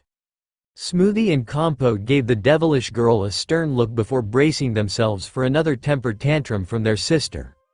Before Linlin could explode, Pudding stuffed a bunch of brownies in her mouth. Pudding pinched the bridge of her nose. Honestly, I think you guys enjoyed teasing her. She said she would stay and watch him fail. Something like that. Picking up Sanji, she cooed at his cute superhero outfit. Aw man, when he wears things like this, it makes him look even more handsome. Ulti stared out at the gathering crowd from her place behind the curtain. It was a large crowd and she was starting to get a little nervous. They had been rehearsing this play for a week now and everyone got most of their parts down. Perona stressed the importance of remembering lines, letting them flub a line or two if they couldn't recall. Kami had done a spectacular job with costume designs and made them to perfection. Surprisingly, Khalifa had helped build the props with some help from the Water 7 building company. Everyone had their roles and Robin was going to narrate the entire play. This had to be perfect, she knew that she couldn't mess up. You ready for final call? Ulti turned to see Perona grinning behind her, excitement dancing in her eyes. I saw the way you looked at the crowd, you're nervous aren't you? Ulti waved a hand at her. Me? Nervous? No way, I've handled way tougher things than this? Oh, then I guess I shouldn't have worried then. I know that stage fright can be common when performing. I just wanted to assure you that you aren't alone and we are all here for you. Perona patted her shoulder, struggling to reach her due to the height difference. You'll do great. Ulti was touched by the pink girl's actions. Besides Maria and her brother, no one tried to comfort her when she felt nervous like this. If she wasn't there to ruin that Luffy boy's life, she would have been good friends with her. Perona nodded, turning to the rest of the group. Places everyone, and would someone please give Robin her script? She's our narrator after all. Can't have her without her script? Unbeknownst to her, a figure was seen swapping out the current script with a new altered one. Carrot grabbed the new script and handed it to her upperclassman. Here ya go Robin. Good luck out there, the bunny girl winked before skipping to her position. Robin chuckled as she walked out onto the stage. The crowd was full of family, friends, and all the children that came for the show. Taking the microphone, she cleared her throat to signal the start of the show. Welcome to Whole Cake Academy's Halloween play. As you know, every year we put on a show for all of you to enjoy. This year, we were fortunate enough to get a special writer from the Thriller Bark Theater School and she wrote us a spectacular play that we all prepped for. So, without further ado, let us begin. Mihawk smiled to himself, getting a front row seat of his goddaughter's performance. He even got a nice vampire costume put together, which wasn't hard since he loved wearing capes. Zoro came along as well, sporting a nice green robe as well, making him look like a samurai. Glad I was invited to see Pinky's performance. She kept chatting about it over the phone the other day. Zoro said, leaning backwards in his chair. I even heard Luffy was performing in it. Haven't seen him in a minute. Ah yes, you're his closest friend. Guess he'll be excited to see you again. Mihawk agreed, taking a sip of hot apple cider. I even saw that Sanji boy earlier. Arrow cook? Great. Zoro huffed under his breath before crossing his arms. Geez. We will travel. Didn't you say Shanks was here too? Mihawk rubbed his forehead. I saw him with his wife earlier along with Luffy's brothers. I do believe they all came to support him. Even Rouge and Roger tagged along with Garp. That boy has so many good figures in his life. Robin got situated on stage before flipping through her book-esque script. In a faraway kingdom, there lived a king with a cold heart. He was a fearsome demon with the powers to stretch his body to immeasurable lengths. The curtain opened up to show Luffy sitting on a makeshift throne that the prop department made. His costume was a pair of devil horns in his raven hair, long black robes, fake claws on his hands, and red pants. He wore no shirt, showing off his abs and scars. Looking towards the audience, they could see fangs poking out of his mouth. Grr. I hate everything and I don't like anyone, he said, making a few children chuckle at his acting skills. Robin chuckled herself before continuing. The king had 2 trusted advisors that helped him with his daily tasks. One was a beautiful gorgon who had the power to turn people to stone with her mighty gaze. The other was a hauntingly looking werebeast that took the form of a rabbit. Carrot came out on stage and the audience gasped at her outfit. Her eyes were red with contacts, a long white wing flowed behind her while her usual bunny ears poked out from the top, her nails were sharp, and fur was fluffed up around her neck. Her outfit was a purple dress that came down to her knees, matching flats, and a small back clip on one of her ears. Boa strutted onto the stage, making all the boys hoot and holler. The gorgon had her hair pinned up in a bun, small snakes coming down the sides.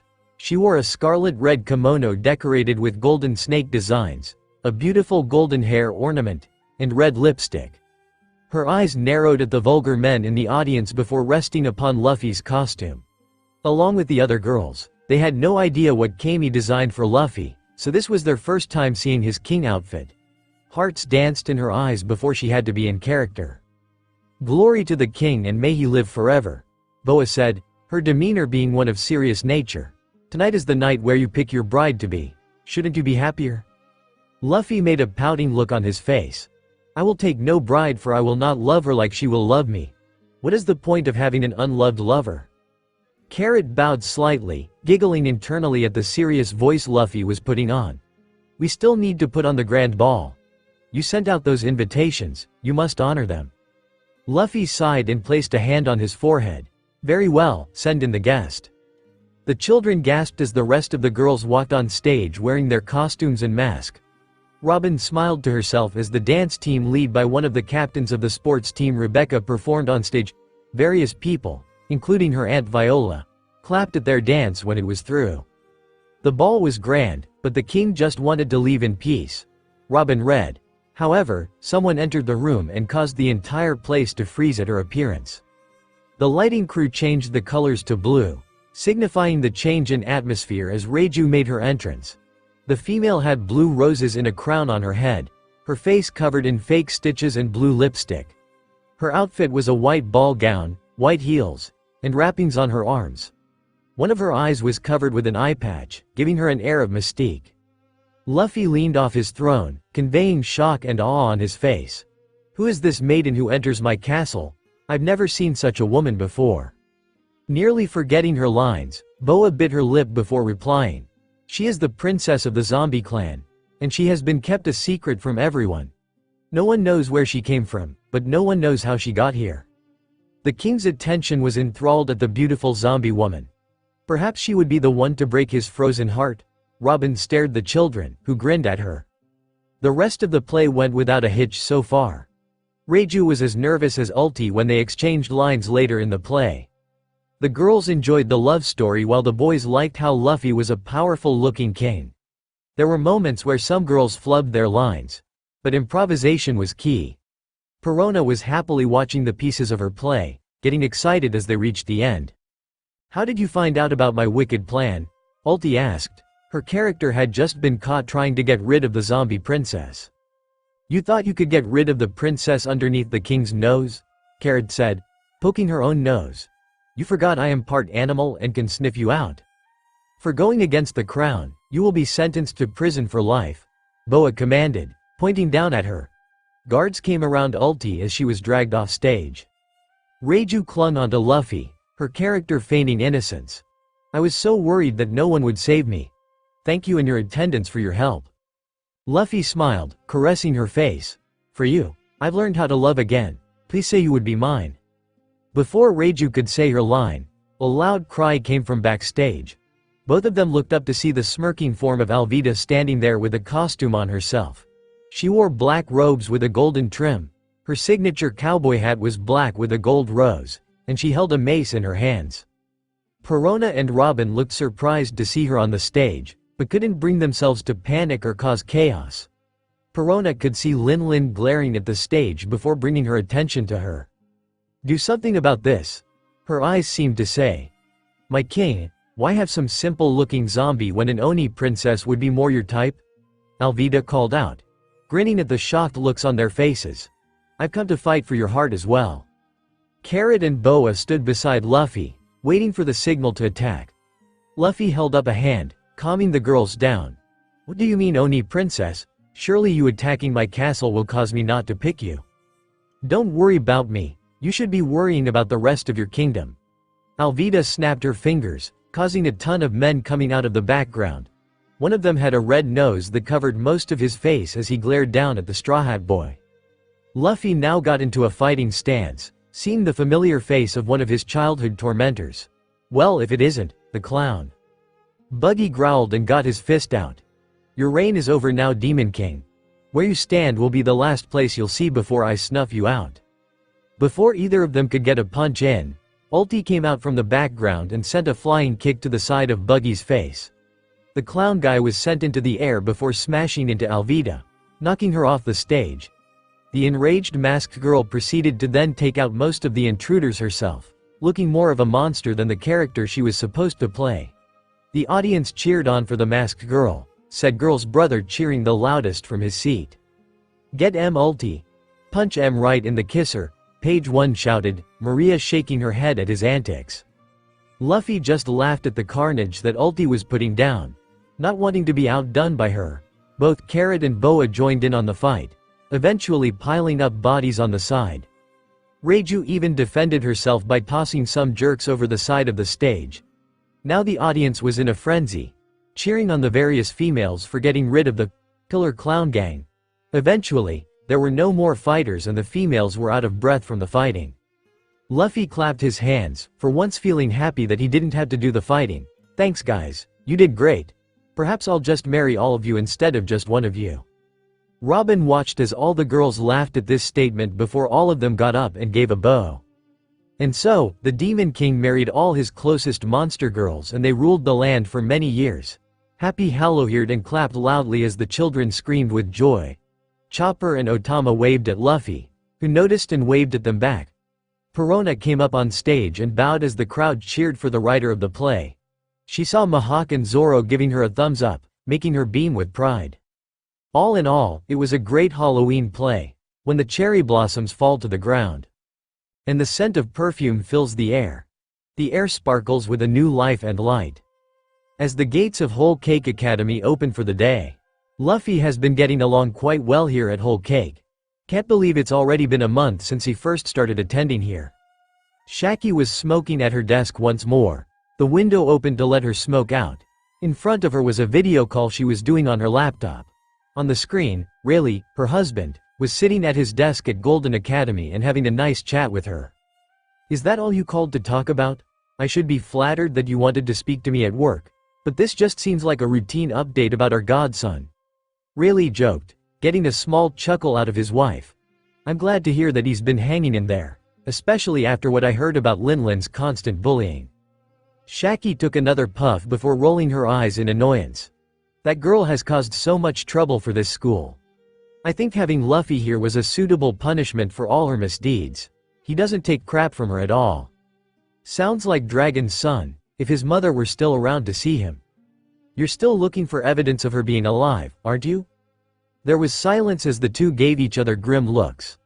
Luffy's mother and Dragon's wife had been missing for ages now, both of them not giving up hope that she is still alive. The whole extended family volunteered to help the two find her, but even they were puzzled on how she disappeared.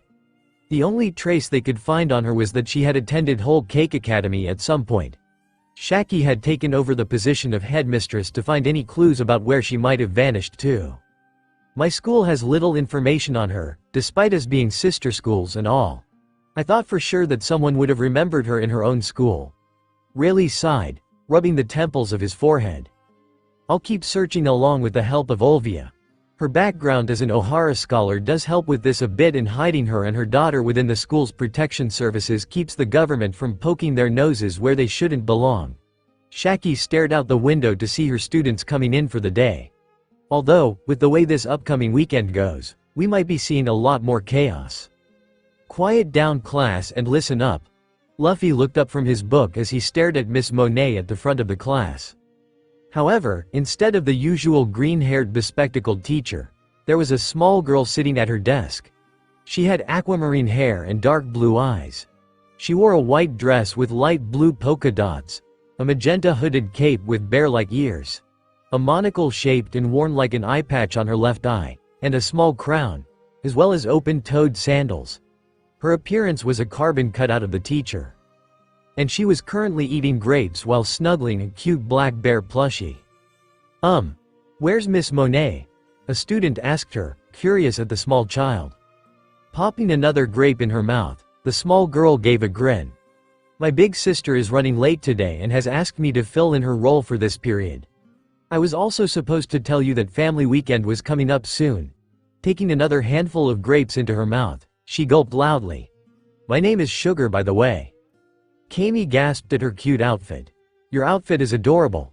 Who dresses you in the morning, Sugar-chan? Sugar started blushing red and cuddled the black bear tightly. I dress myself. How cute. Her style is quite unique.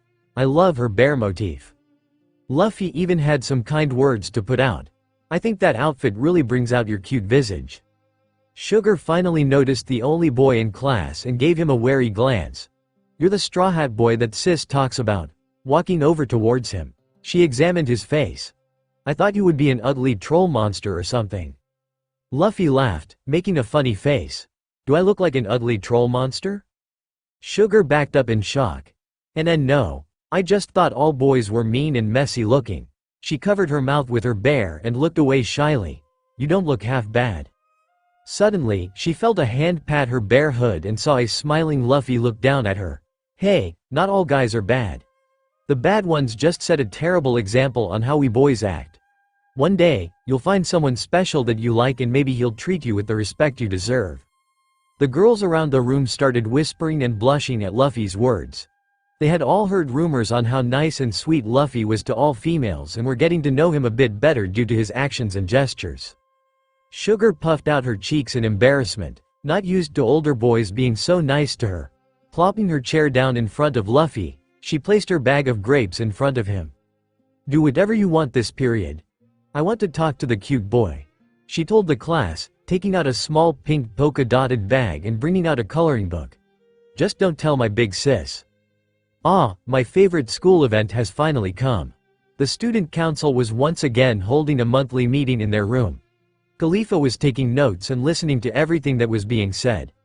Nami was looking over the school's recent expenses and marking them down accordingly. Vivi worked on the club's contributions to the school and how they were keeping themselves afloat amidst the chaos that was the class president. Could it be family weekend already? Have you chosen the events that will happen? Khalifa asked, not looking up from her pile of work. Lin gave an enthusiastic nod. Why, of course I did, my dear Khalifa. I prepared many different games and activities, food and drinks, and even a tour of the school for those families that have first-year students here.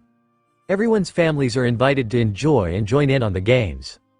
Why bother? Nami put out, rolling her eyes. We all know that you invite your family and basically wipe out any hope of winning the coveted Family Day trophy. Lin gave her a sweet smile while munching on tea cakes. Why Nami, my family is just like any other family. We all support each other, we comfort each other, and we make sure to win no matter who gets in our way. Fire danced in her eyes as she made a menacing grin. I'm sure you and your family will be able to attend and participate. After all, you are part of the council. Vivi gave Nami a calming pat to prevent her from lashing out at the pinkette. Don't worry Nami, my family also participates every year too. We've never won, but it's the thought that counts. Khalifa pushed up her glasses. Although, if I had to wager, this year Lin might lose the trophy. Monkey D. Luffy has a mixed bag of relatives that could even give yours a run for their money. The room got silent as the two girls stared at Khalifa as if she had sprouted another head. The usually calm-headed female who agreed with whatever Lin said had just made herself a target for a classic Lin meltdown. And the girl's face was turning redder and redder at the words that just spilled out of her mouth. Vivi hid under the table while Nami backed away and braced for impact. Before the pinkette could give her second-in-command a piece of her mind, the door opened abruptly. Standing in the doorway was a slender woman of unknown age. She had short curly blonde hair, blue eyes, red lipstick, and red painted fingernails. She wears a back-free salmon-colored dress with a purple end, with pink diamond patterns on the bottom, a small white cape, a sun hat with a flower on it, and high heels shoes with ribbons on top. A small pink handbag was in one hand and a lunch bag was in the other. Hello girls, and hello to my lovely niece as well. A sweet older female voice rung out. A smile on the woman's face. I came by to see how everyone was doing and to give Khalifa her lunch. Going over to Khalifa, she handed her the lunch. You were in such a rush this morning that you left it Lucci deliver it, but I almost forgot about the no males policy this school has. Linlin's mood changed drastically as she smiled at the woman. Well, if it isn't Lady Stussy, we were just talking about family fun weekend that's coming up. The woman gave a cute gasp of delight. That was this weekend? I can't wait to attend. Any event you do is bound to be loads of fun. Linlin. Nami leaned over to whisper in Vivi's ear. How is that woman even related to Khalifa? She acts totally opposite in every manner to her serious nature. Vivi whispered back, equally shocked. Yeah, and she gets along well with Linlin-san. How did she manage to do that? The school bell rung, signaling lunchtime. Both girls got up from their chairs and headed towards the door, not before being stopped by the ever-pleasant Stussy. I don't think I've met you, dear. She stared at Nami with a warm smile. Are you the newest one? Nami bowed politely, feeling a slight shiver run down her spine. I'm Nami Mikan, a first-year student, and yes, I'm the school's treasurer. Oh, I see, you keep the school from going over budget. Clasping hands with the orange-haired girl, the woman got close to her face. Do be careful with how much this school spends. Don't want to close down the doors of this school just yet, not after the terrible incident that took place here years ago. Nami took her hands out and backed away slightly. I'm just gonna get to lunch now. Waving goodbye to Linlin and Khalifa, she left with Vivi to lunch. Stussy sighed, poking her cheek in a cute manner. Wonder what her problem was. Am I that intimidating or something? Not at all, Lady Stussy. In fact, I think you're peachy keen. Linlin gathered her school books and bowed at her. You can find your way out. I'm going to lunch, and I'll see you in a bit, Khalifa. See you on Saturday, sweetie pie. Tell your sister Pudding I said hello. Stussy called after her, watching the pinkette run down the hallway. The second she saw that she was out of earshot, she frowned and took out a makeup kit. Now then, tell me everything that has been going on and if I need to get involved once more. Khalifa started to sweat nervously. Sure, her aunt had a side she would always show to everyone else, but her true form shone out whenever she was alone with her and her brothers. Ever since their parents died in a horrible car accident years ago, they were taken in by Stussy and raised to be the perfect assassins. While the others would attend the police academy a few blocks away, Stussy had placed her in whole cake with the purpose of finding potential clients and anything that would benefit the government. Thus, while she was friends with Linlin, it was more to spy on her and her ever-growing family. Nothing important to report for now. Linlin and her family have been quiet, Khalifa muttered, watching her aunt apply another layer of foundation onto her face. However, the newest concern in the school is one Monkey D. Luffy. The snapping of a closed makeup case made her jump slightly. Stussy turned towards her niece with a look that could be described as her trying to claw her throat out while discussing the weather. A male in whole cake, no scratch that man's son attending this school. On top of that, his mother. She started to grumble as she took out her phone. I thought I'd be done with dealing with these blasted D's once and for all. Seems that this weekend is one for my attention. When the cherry blossoms fall to the ground, and the scent of perfume fills the air sparkles with a new life and light. As the gates of Whole Cake Academy open for the day. Ulti, are you going to invite your brother to family weekend? Black Maria and Ulti were enjoying the weather outside, the falling leaves billowing in the wind of the school. Ever since they started coming to Whole Cake, they felt more at peace than when they were at Wano County. Maria had taken a job at a nearby maid cafe and was quite the hit there when she played her samisen. Ulti went to the rec center after school and joined the fighting club there. It was there when people learned not to face her when she attacked with her forehead. The girl had a hard head that could knock out even the toughest opponent. Both of them had gotten used to their new lives in the suburbs, not even once considering going back soon. Ulti tapped her chin, fixing her mask in the process. I've considered inviting Paige-chan to school. He's been constantly sending me emails and calling every night before we go to bed. He says that Kaido has something big planned for the next gang meeting and wants us home for that. Maria sighed happily, leaning against the tree she was laying on. Anything for Kaido-sama. I will make sure that we make it home in time for that meeting. Being in Linlin's territory for too long will cause me to go insane. She's not as bad as they said she was. I was expecting a scary monster lady who was huge and act people's souls. You have an active imagination. Both girls laughed and watched their peers leave school for the day. However, a dark and murderous feeling washed over them, causing the two to leap on their feet. Looking around, they tried to track the one giving them a slight death threat. To their surprise, it was the third year that had fought the two of them when they came to Whole Cake. Doesn't that girl look like Kaido-sama's lost child? Maria mused, staring at the red-haired girl who had turned her eyes away from the two. What? Kaido has a child? Ulti exclaimed before she was hit over the head. Hey! Have you not been paying attention at all? Before Kaido took over the Wano County, there was a man of great stature with a company that ruled over. His name was Odin or something, but he was such a powerful influence that Kaido's own child was swayed by his words. Eventually, the child vanished and was never seen from again. In retaliation, Kaido and the top officers took over the county and now they're on top, Maria informed her. Oh, that child. What was that name? Ulti was drawing a blank. Maria facepalmed, not understanding how she couldn't connect the dots. Never mind. We need to keep an eye on that one. Apparently, she got in through the scholarship program here. There's just something mysterious about her. Ulti shrugged. Who cares? I just want to get back to the apartment so I can begin my video chat with Paige-chan. Steam puffed from her ears in frustration. The Wi-Fi sucks, but at least we get a clear connection. Maria patted her head in a soothing manner. You two are just the cutest things. Yamato noticed that her father's minions were staring at her. She tried her best to avoid those two and protect Ace's little brother in the process. Wearing this disguise all the time wasn't safe, but it was the only thing keeping her from exposing herself to them. Luckily, Rouge was picking her up today. The pink-haired woman was a kind soul with a brave face in danger. No matter what happened in life, that woman would always be a few steps ahead of the game.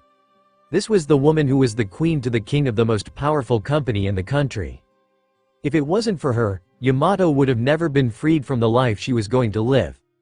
The night she would never forget was when Rouge had come to set her free. Rouge had a penchant for adopting children that were in terrible situations too. Ever since she gave birth to Ace, her love for children grew. Being close friends with Dragon and his family was also beneficial as well, given that their resources from the Revolutionary Army helped keep them both in hiding.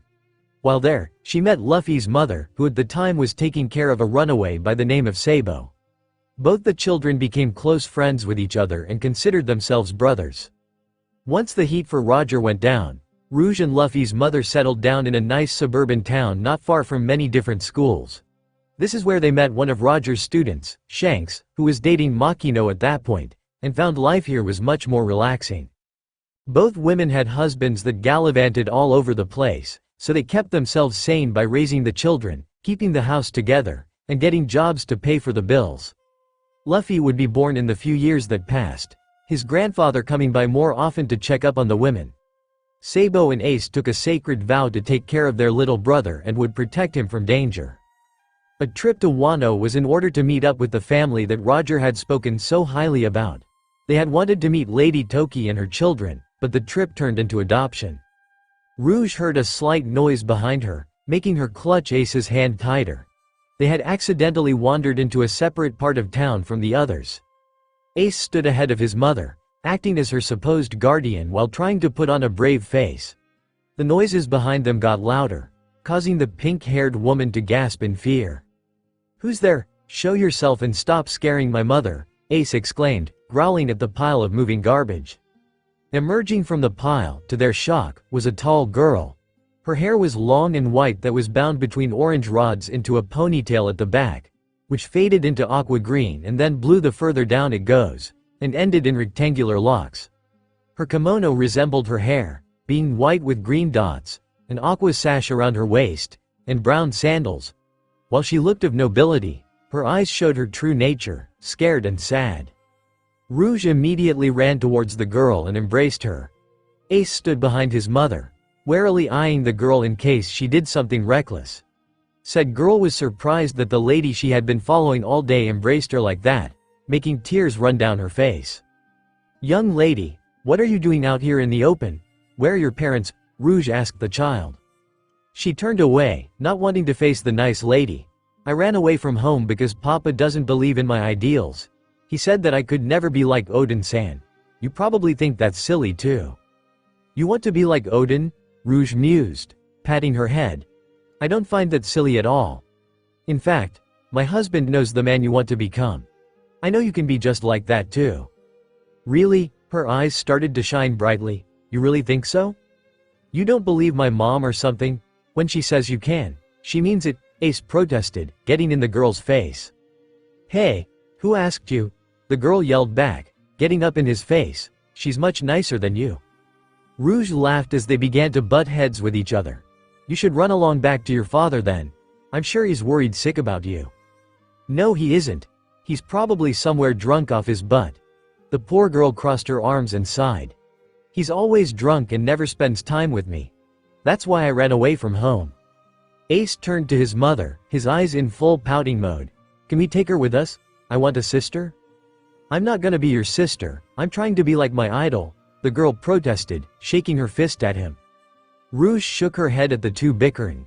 "I would love for you to come with us if you need a place to stay. What is your name, sweetie?"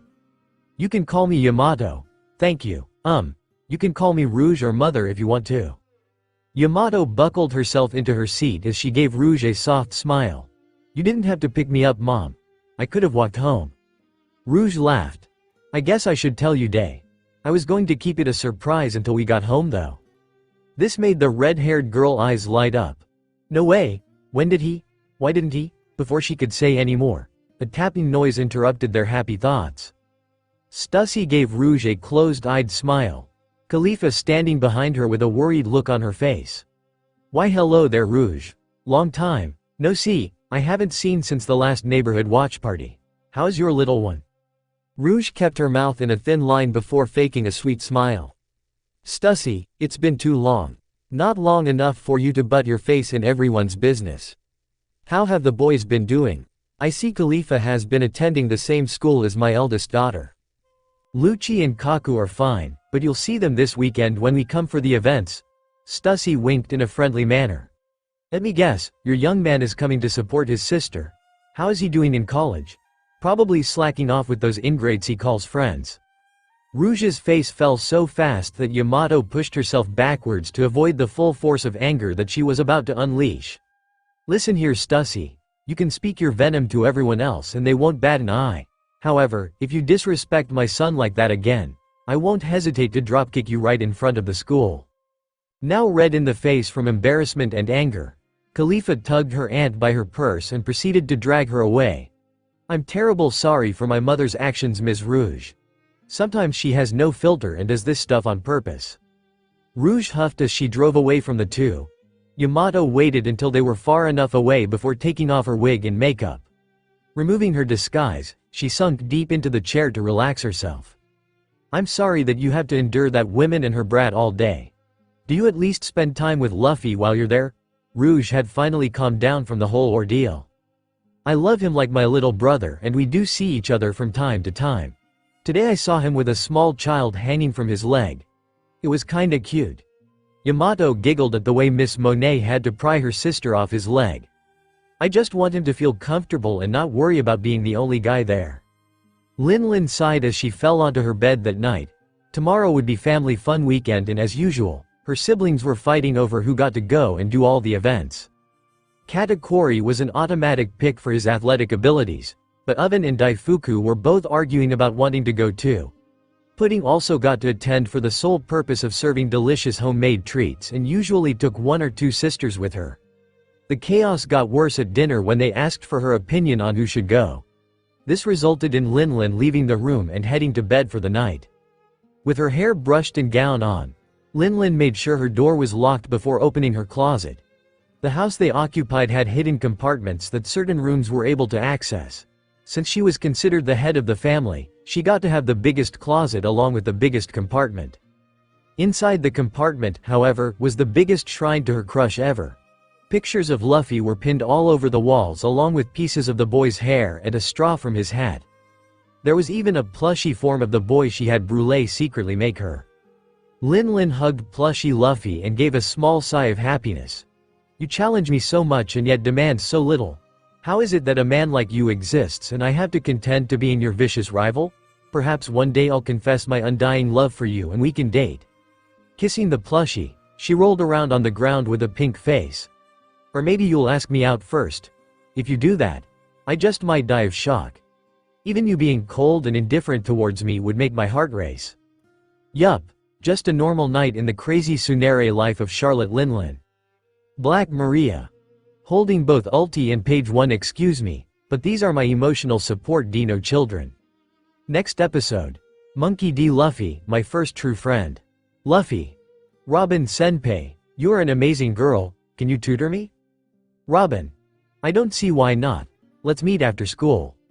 Me being by his side, I don't think it's fitting. When I am by his side, do I really not just make his embarrassed? Next time. My diary with you. Can Robin show her true feelings, when the cherry blossoms fall to the ground? And the scent of perfume fills the air. The air sparkles with a new life and light. As the gates of Whole Cake Academy open for the day. This is a story about a girl. A girl who grew up with a single mother, a loving uncle, and all the books she could read in the world.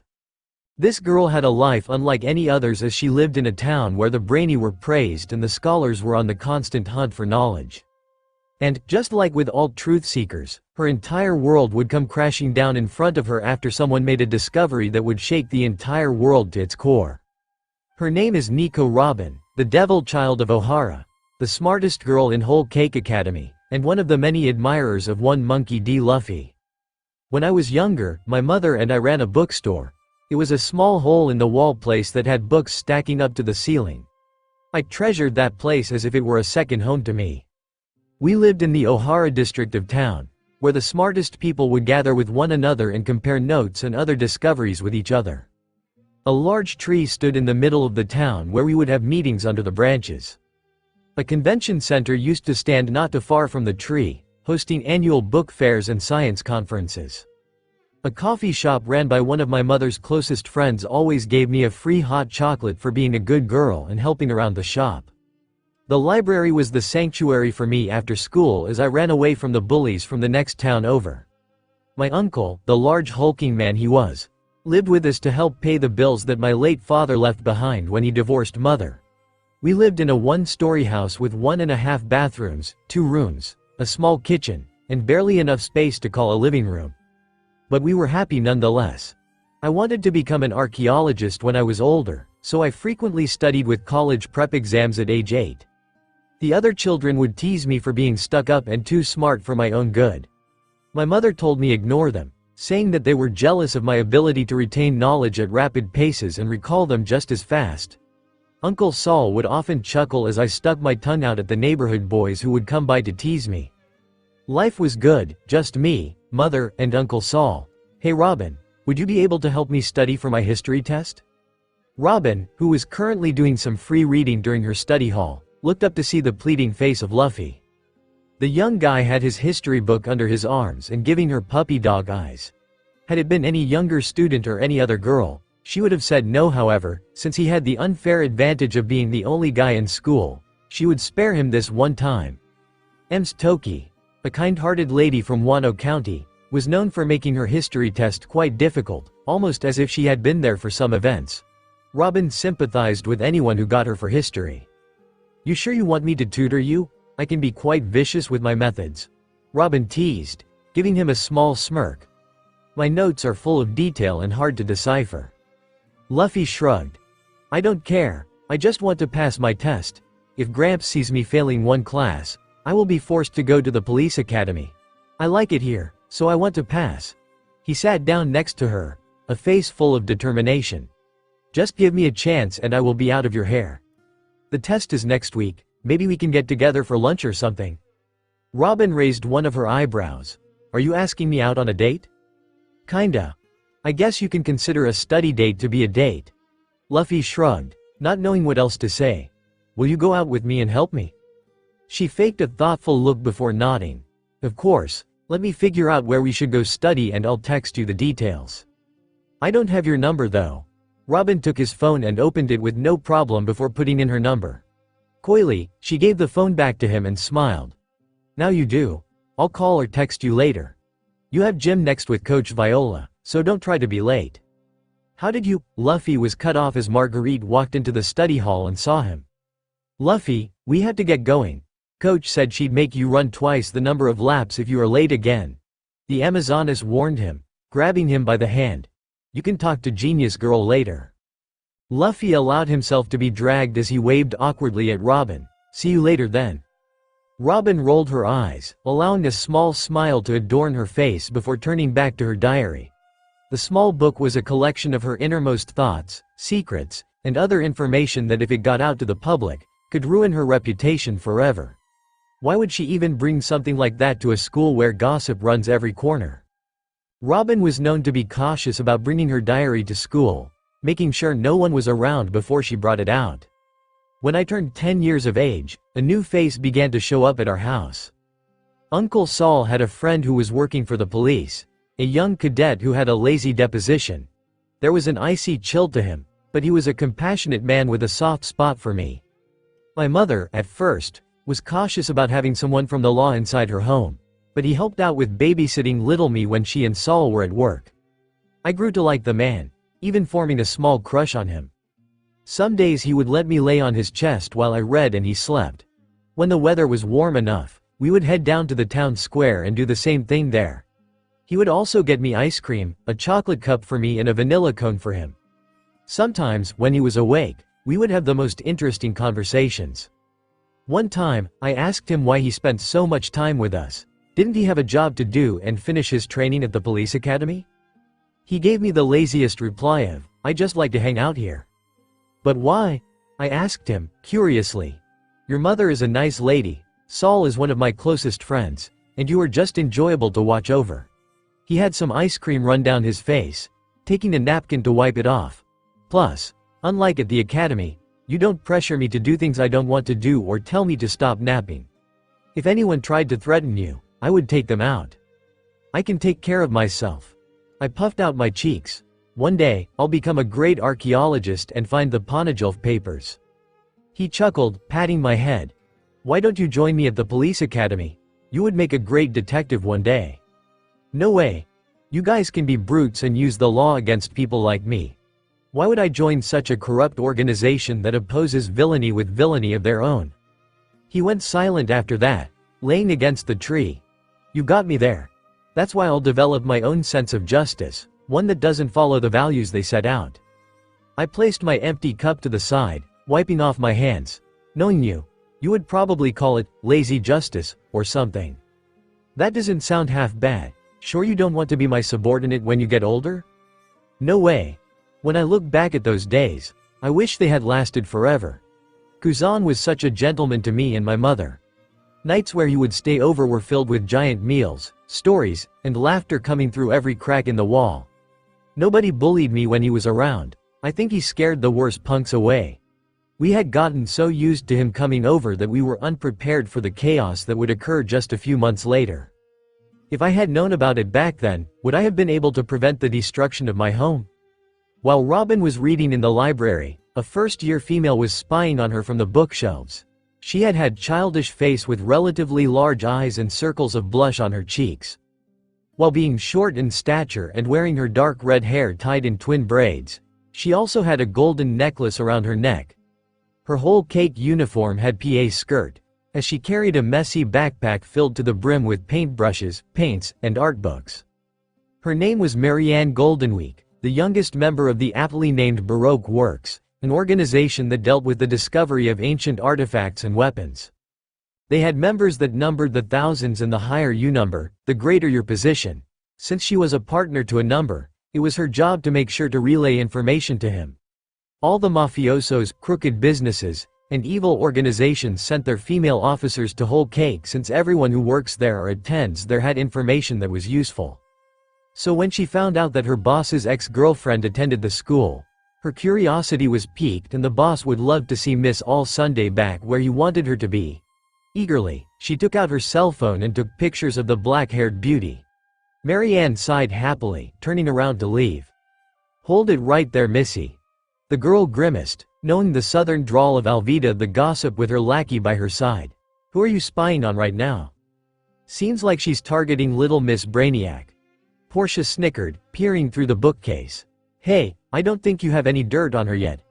Her track record is as clean as the bathroom floors on the 3rd floor." Alvida tapped her chin. "You're right, there's nothing on my gossip column about Nico Robin. Strange, there's nothing about her in the school files either." Her eyes zeroed onto a small lilac book on the corner of the table. "Well, looky here, the lady keeps a diary." Portia gasped, snatching Marianne before she could run off. "A diary is a sacred text that all females confide to. We can't possibly stoop so low as to snatch hers up and spill all her secrets out to the world. We won't, but this kid will do it for us." Alvida picked Marianne up by her pigtails, causing her to squeak in pain. "We'll zip it on the whole stalking nonsense if you manage to snatch up her journal." "What if I refuse? I answer to a higher being than you." Marianne snapped, irritated at the way Alvida was bullying her. Suddenly, she backed away in time just as Alvida smashed the ground with her club. "Between you and me, I really don't want to send another person to the hospital. I'm starting to gain a reputation there of being Iron Club Alvida, and they even erected a plaque on the walls for most people sent there." She leaned over her club with a menacing grin. "Do it or not, doesn't matter to me. I'll use someone else while you sit there in a coma." Marianne gulped, not wanting to be on the receiving end of that club. Turning back to watch Robin, she noticed that the girl was putting her books up. Taking a deep breath, she ran towards Robin, causing her to knock over her backpack and spill the contents on the ground. As the Ravenette struggled to get her books back in her bag, Marianne swooped up the diary and ran off. Her heart pounded as she pushed the book into Portia's hands and raced out the library. "I've got to tell the boss," she thought, racing down the hallways. "If information about Baroque works spill out to the public from her days of dating him, not only will I be killed, but Robin too, when the cherry blossoms fall to the ground."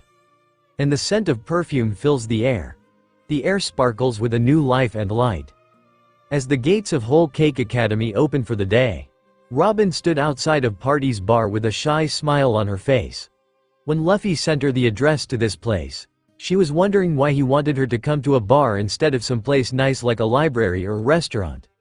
A bar was not her first place for a study date, but Luffy insisted that this place had a good menu and the lady who ran the bar was a family friend. Nonetheless, she decided to wear a nice outfit for the occasion. Her hair was curled up in a high ponytail, wore light makeup on her face, and put on a silver necklace.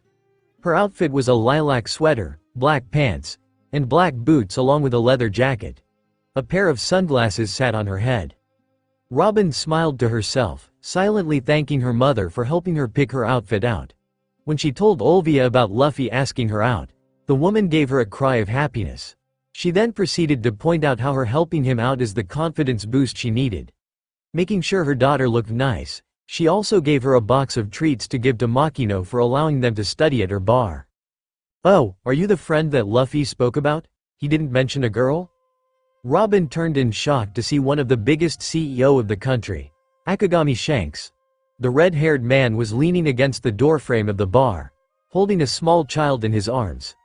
His success in business got him to become one of the richest men in the country. So why was he hanging around a place like this? "Yes, I am. My name is Nico Robin." She held out a hand. "It's nice to make your acquaintance." Shanks took her hand and kissed it. You also have some good manners. Now I'm even more impressed. Luffy hardly ever brings such beautiful ladies to the bar." "Thank you." Robin smiled at his energetic nature. "Is he here yet? I know I came early to get set up and I brought some treats for you." Shanks' whole face lit up happily, poking his head back into the bar. "Makino, I think this girl might be my new favorite. Get the bridal papers." Robin's whole face turned red as Makino came out with an amused look on her face. "Shanks, we do not have a say in who Luffy gets to marry. If anything, that's up to Dragon and Garp to check her out first." She turned to Robin, giving her a nod. "Please excuse my husband. Sometimes he speaks before he thinks. Luffy will be here in a few minutes. He called ahead to tell me you were coming." "No worries, may I come in? If you have a free table, I can set up the study materials." Makino nodded, pulling a grinning Shanks inside the bar to let Robin pass. The bar had a cozy feel to it, making her more comfortable as she found a large table to place her books and homework down. Robin watched from the corner of her eye as Shanks sat at the bar and flirted with his wife. Seeing them interact so happily made her imagine what a future with Luffy would be like. He seemed well put and smart in certain ways, a bit childish in a cute way. His nature to protect his friends and need to help others made him quite admirable. Knowing this, she wondered if he wanted a large family or a small one. Chuckling to herself, she was about to grab her diary to write in when a familiar voice rung loudly. "Auntie Makino, I'm here." The loud voice of the Straw Hat Boy came from outside the bar. "Is Robin here yet? I don't want to be—" Luffy barreled into the room, noticing not only Robin, but Shanks. "Oh Shanks, I didn't know you were here too. How's it going, Anchor? Been so long since you were a little brat and trying to work at my company." He pats him on the head, laughing. "Well, I guess I should get going. Leave you two alone." He leaned over and whispered to him. "I think she might be a keeper. Look how studious she is." Luffy batted him away, making Makino laugh. "Not funny, Robin is only a friend." He raced over and sat down across from Robin. "Sorry if he made you feel uncomfortable in any way." "No need, I can see you have a great relationship with your aunt and uncle. I half wish I had the same relationship with my relatives too," Robin said, bringing out the papers. "Let's get started. Shall we do a subject that you are struggling with and work from there?" Meanwhile, at the police academy nearby, a man was seen sleeping at his desk, piles of papers stacked on top. The room was freezing cold, the windows drawn shut, and the man's glasses were beside his resting head. Aokiji. The door blew open to reveal a large man with a grayed beard wearing the uniform of a high-ranking cop. "Get your lazy butt up and at M. We have a mission for you." Just as I was settling down for my afternoon nap, the man muttered, putting his glasses back on. "And what is this mission, Garp-san? Am I just doing patrols again?" Garp rubbed his chin. "No, we are getting reports that Baroque Works is active again. My spies thought they saw that no good croc going into a cafe downtown. I think they may be looking for something or someone in the area. I need you to look through these files and capture them all." He threw the manila folder on his desk. "For crying out loud, stop sleeping during school hours. How are you supposed to be one of the top operatives and you can't even keep your eyes open?" Aokiji yawned. "Dunno, I used to be way more active when I looked after Robin when she was little." He clenched his fist as he recalled the tragedy of Ohara.